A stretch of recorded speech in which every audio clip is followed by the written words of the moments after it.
स्कंद पुराण शैव संप्रदाय का पुराण है। यह 18 पुराणों में सबसे बड़ा है। स्कंद पुराण हिंदी के 6 खंड है: महेश्वर खंड, वैष्णव खंड, ब्रह्म खंड, काशी खंड, अवंतिका खंड और रेवा खंड। शिव पुत्र का नाम ही स्कंद है। स्कंद का अर्थ होता है क्षरण अर्थात विनाश संहार के देवता हैं। उनका पुत्र कार्तिकेय संहारक शस्त्र अथवा शक्ति के रूप में जाना जाता है। तारकासुर का वध करने के लिए ही इसका जन्म हुआ था। पुराणों के क्रम में इसका 13वां स्थान है। अपने वर्तमान में इसके खंडात्मक और संहितात्मक 2 रूप उपलब्ध हैं और दोनों में से प्रत्येक में 81,000 हैं। इस प्रकार यह आकार की दृष्टि से सबसे बड़ा पुराण है।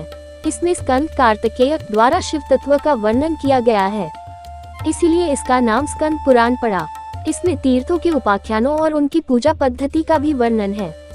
वैष्णव खंड में जगन्नाथपुरी की और काशी खंड में की समस्त देवताओं शिवलिंगों का आविर्भाव और महात्म्य बताया गया है। आवन्य खंड में उज्जैन के महाकालेश्वर का वर्णन है।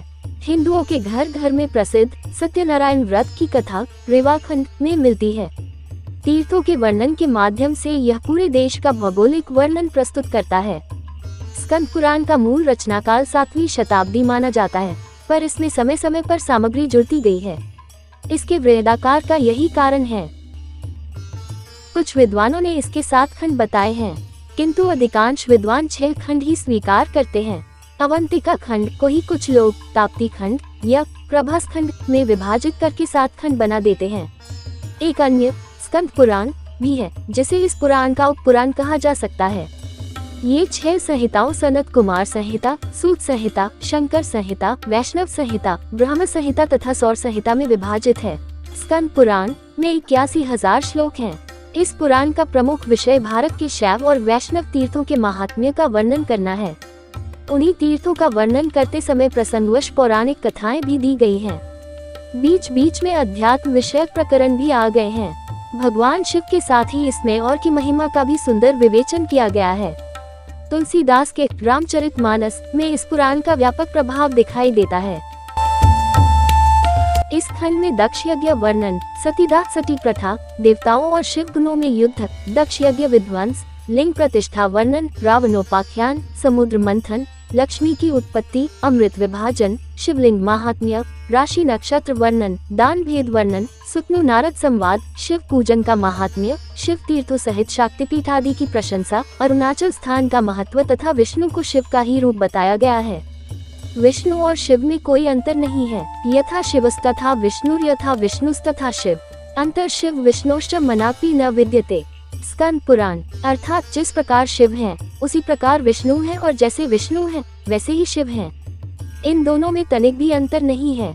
महेश्वर खंड में कहा गया है यो विष्णु स शिवोज्ञेय, यह शिवो विष्णुरेव स, अर्थात जो विष्णु है उन्हीं को शिव जानना चाहिए और जो शिव हैं उन्हें विष्णु मानना चाहिए। प्रकार दोनों में कोई भेद नहीं है। इसी सद्भावना के कारण स्कंद पुराण में शैव मत के सिद्धांत होने के उपरांत भी वैष्णव मत के प्रति किसी प्रकार की निंदा या दुर्भावना दृष्टिगोचर नहीं होती। इस खंड में अनेक छोटे बड़े तीर्थों का वर्णन करते हुए शिव महिमा गाई गई है। इसके अलावा ब्रह्मा, विष्णु, शिव, इंद्र, गंधर्व, ऋषि, मुनि, दानव, दैत्य आदि की सुंदर कथाओं का वर्णन भी किया गया है। इसी खंड के कौमारिका खंड में एक ऐसी कथा दी गई है जिसमें संप्रदायों के नाम पर संकीर्ण विचार रखने वालों की खुलकर भर्त्सना है। राजा करंदम अपनी शंका समाधान के लिए महाकाल से पूछता है कि मोक्ष की प्राप्ति के लिए कोई शिव का, कोई विष्णु का और कोई लॉर्ड ब्रह्मा का आश्रय ग्रहण करता है। इस विषय में आपका क्या कहना है? इस पर महाकाल उत्तर देते हैं कि एक बार पहले भी ऋषि मुनियों ने नैमिषारण्य में वास करते हुए ये प्रश्न सूत जी से पूछा था। सूत जी ने अपनी दिव्य शक्ति से उन्हें पहले ब्रह्मलोक में, फिर वैकुंठ लोक में और फिर कैलाश पर भेजा। वहां उन्होंने देखा कि ब्रह्मा जी विष्णु और शिव की उपासना कर रहे हैं। विष्णु जी ब्रह्मा और शिव की उपासना में मगन हैं। शिव जी विष्णु तथा ब्रह्मा के ध्यान में रत दिखाई दिए। तब ऋषियों ने जाना कि ये त्रिदेव एक ही परम शक्ति के रूप हैं, जो परस्पर एक दूसरे को महान समझते हैं। पुराणकार द्वारा व्यक्त की गई यह सद्भावना अति सुंदर और स्तुति करने योग्य है। अधिकांश पुराणों में बुद्धावतार का नाम देने के अतिरिक्त उनकी कोई भी चर्चा नहीं की गई है, परंतु स्कंद पुराण में उनका मायामोह के नाम से विस्तृत वर्णन किया गया है, जो पुराणकार की निष्पक्ष मनोवृत्ति की परिचायक है। कलियुग प्रसंग में बुद्ध का विस्तार से वर्णन है और उन्हें विष्णु का अवतार माना गया है। उनके माध्यम से अहिंसा और सेवा भाव का मार्ग प्रशस्त किया गया है। वैष्णव खंड में वेंकटाचल महात्म्य, वराह मंत्र उपासना विधि, रामानुजाचार्य, भद्रमती ब्राह्मण की महिमा और चरित्र वर्णन, वेंकटाचल तीर्थ का वर्णन, ब्रह्मा की प्रार्थना पर विष्णु का आविर्भाव, रथ निर्माण प्रकरण, जगन्नाथपुरी का रथ महोत्सव, बद्रिकाश्रम तीर्थ की महिमा, कार्तिक मास में होने वाले व्रतों की महिमा का वर्णन, स्नान महात्म्य का उल्लेख, ज्ञान, वैराग्य एवं भक्ति का स्वरूप तथा कर्म योगा आदि का निरूपण किया गया है। वैष्णव खंड अत्यंत उपयोगी है। इसमें विविध ज्ञान, पुण्य और मोक्ष का मार्ग प्रशस्त करने का प्रयास किया गया है। इस खंड के गंगा, यमुना और सरस्वती खंड अत्यंत पवित्र तथा उत्कृष्ट है। ये समस्त पापों को हरने वाले हैं। वेंकटाचल या भूमि वराह खंड में तिरुपति बालाजी के पावन तीर्थ के प्रादुर्भाव की कथा कही गई है। वहाँ की यात्रा के महत्व का प्रतिपादन किया गया है, जहाँ भगवान विष्णु निवास करते हैं। आकाश गंगा तीर्थ का वर्णन करते हुए पुराणकार विष्णु और रामानुजाचार्य की भेंट कराते हैं। रामानुजाचार्य वैष्णव संप्रदाय के संस्थापक थे। राम की पूजा सारे भारत में स्थापित करने का श्रेय इन्हें जाता है। भगवान विष्णु रामानुजाचार्य को स्वयं बताते हैं कि सूर्य की मेष राशि में चित्रा नक्षत्र से युक्त पूर्णिमा को जो भी व्यक्ति आकाश गंगा तीर्थ में स्नान करेगा उसे अनंत पुण्य प्राप्त होंगे। भगवान के सच्चे भक्तों के लक्षण स्वयं विष्णु भगवान रामानुजाचार्य को बताकर उनका सम्मान करते हैं। यहाँ पुराणकार पूजा पाठ और कर्मकांड के बजाय सादा जीवन, सदाचार, अहिंसा, जीव कल्याण, समभाव तथा परोपकार पर अधिक बल देता है। स्कंद पुराण कहता है कि ममता मोह त्याग कर निर्मल चित्त से मनुष्य को भगवान के चरणों में मन लगाना चाहिए, तभी वह कर्म के बंधनों से मुक्त हो सकता है। मन के शांत हो जाने पर ही व्यक्ति योगी हो पाता है। जो व्यक्ति राग द्वेष छोड़कर क्रोध और लोभ से दूर रहता है, सभी पर समान दृष्टि रखता है तथा श्रौत सदाचार से युक्त रहता है, वही सच्चा योगी है। बद्रिकाश्रम की महिमा का बखान करते हुए स्वयं शंकर जी कहते हैं कि इस तीर्थ में नारद शिला, मार्कंडेय शिला, गरुड़ शिला, वराह शिला और नारसिनी शिला, ये 5 शिलाएं संपूर्ण मनोरथ सिद्ध करने वाली हैं। बद्रीनाथ प्रसिद्ध ब्रह्म तीर्थ है। यहाँ भगवान विष्णु ने हयग्रीव का अवतार लेकर मधुकैटभ दैत्यों से वेदों को मुक्त कराया था। इसी खंड में श्रावण और कार्तिक मास के महात्म्य का वर्णन भी प्राप्त होता है। तदुपरांत वैशाख मास का महात्म्य प्रतिपादित है। इस मास में दान का विशेष महत्व दर्शाना गया है। इसी खंड में अयोध्या महात्म्य का वर्णन भी विस्तार पूर्वक किया गया है। ब्रह्म खंड में रामेश्वर क्षेत्र के सेतु और भगवान राम द्वारा बालुका में शिवलिंग की स्थापना की महिमा गाई गई है। इस क्षेत्र के अन्य 24 प्रधान तीर्थों चक्र तीर्थ, सीता सरोवर तीर्थ, मंगल तीर्थ, ब्रह्म कुंड, हनुमत कुंड, अगस्त्य तीर्थ, राम तीर्थ, लक्ष्मण तीर्थ, लक्ष्मी तीर्थ, शिव तीर्थ, शंख तीर्थ, गंगा तीर्थ, कोटि तीर्थ, मानस तीर्थ, धनुष कोटि तीर्थ आदि की महिमा का वर्णन भी विस्तार से है। तीर्थ महात्म्य के उल्लेख के उपरांत धर्म और सदाचार महात्म्य का वर्णन भी किया गया है। यज्ञ, कलिधर्म और चातुर्मास स्नान के महत्व का भी उल्लेख हुआ है। अश्वत्थामा द्वारा सोते हुए पांडव पुत्रों के वध के पाप से मुक्ति पाने के लिए धनुष कोटि तीर्थ में स्नान करने की कथा कही गई है। इसी खंड में पंचाक्षर मंत्र की महिमा का भी वर्णन है। भगवान शिव ने स्वयं ओम नमः शिवाय नामक आद्य मंत्र कहा था। जो व्यक्ति इस मंत्र का उच्चारण करके शिव का ध्यान करता है, उसे किसी तीर्थ, किसी जप तप अथवा व्रत आदि करने की आवश्यकता नहीं होती। उक्त मंत्र समस्त पापों का नाश करने वाला है। यह मंत्र कभी भी, कहीं भी और कोई भी जप करता है। ये सभी का कल्याण करने वाला मंत्र है।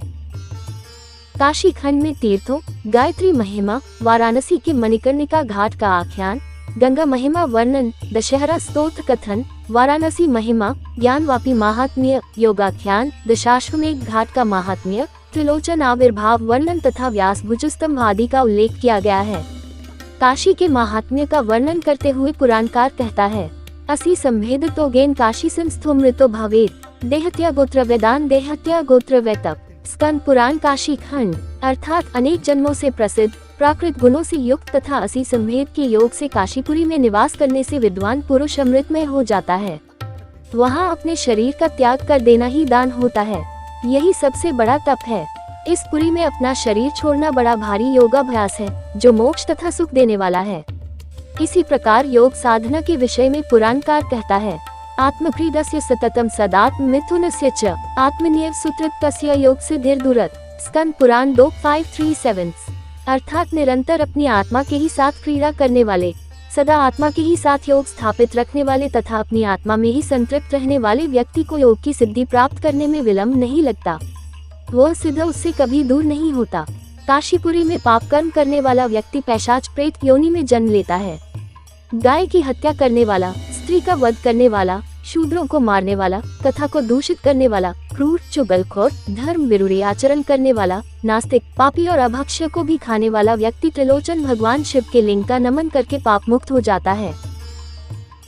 अवंतिका खंड में महाकाल प्रशंसा, अग्निस्तवन, सिद्धाधर तीर्थ, दशाश्वमेघ महात्म्य, वाल्मीकिश्वर महिमा, गणेश महिमा, सोमवती तीर्थ, रामेश्वर तीर्थ, सौभाग्य तीर्थ, गया तीर्थ, नाग तीर्थ, गगेश्वर, प्रयागेश्वर तीर्थ आदि का महात्म्य, क्षिप्रा नदी की महिमा, विष्णु स्तोत्र, कुटुम्बेश्वर वर्णन, अखंडेश्वर महिमा वर्णन, हनुमतकेश्वर महिमा, शंकरादित्य महिमा, विष्णु महिमा तथा अवंतिका महिमा आदि का विस्तार से वर्णन है। अवंतिका उज्जैन नगरी का प्राचीन नाम है। अवंतिका खंड में पवित्र नदियों गंगा, यमुना, सरस्वती, नर्मदा, गोदावरी, वितस्ता, चंद्रभागा आदि की महिमा भी गाई गई है। साथ ही अग्नितुल्य महाकाल की वंदना की गई है। इस खंड में सनत कुमार जी क्षिप्रा नदी के तट पर स्थित अवंतिका तीर्थ की महिमा का वर्णन करते हुए कहते हैं कि इस तीर्थ के दर्शन मात्र से मनुष्य मोक्ष प्राप्त कर लेता है। इसी प्रकार अन्य तीर्थों की महिमा का उल्लेख भी इस खंड में प्राप्त होता है। स्कंद पुराण का रेवा खंड पुराण संहिता का विस्तार पूर्वक वर्णन करता है। इसके अतिरिक्त रेवा महात्म्य, नर्मदा, कावेरी और संगम की महिमा, शूल भेद प्रशंसा, कालरात्रि कृत जगत संहार वर्णन, सृष्टि संहार वर्णन, शिव स्तुति निरूपण, वराह वृतांत, सत्यनारायण व्रत कथा वर्णन, रेवाखंड पुस्तक का दान महत्व तथा विविध तीर्थों यथा मेघनाथ तीर्थ, भीमेश्वर तीर्थ, नारदेश्वर तीर्थ, दीर्घ स्कंद और मधुस्कंद तीर्थ, सुवर्णशिला तीर्थ, करंज तीर्थ, कामत तीर्थ, भंडारी तीर्थ, स्कंद तीर्थ, अंगिरस तीर्थ, कोटि तीर्थ, केदारेश्वर तीर्थ, पिशाचेश्वर तीर्थ, अग्नि तीर्थ, सर्प तीर्थ, श्री कपाल तीर्थ एवं जमदग्नि तीर्थ आदि का विस्तृत वर्णन इस खंड में प्राप्त होता है। स्कंद तीर्थ के विषय में मार्कंडेय मुनि कहते हैं कि नर्मदा महानदी के दक्षिण तट पर ये तीर्थ अत्यंत शोभायमान है। इस तीर्थ की स्थापना भगवान स्कंद ने घोर तपस्या करने के उपरांत की थी।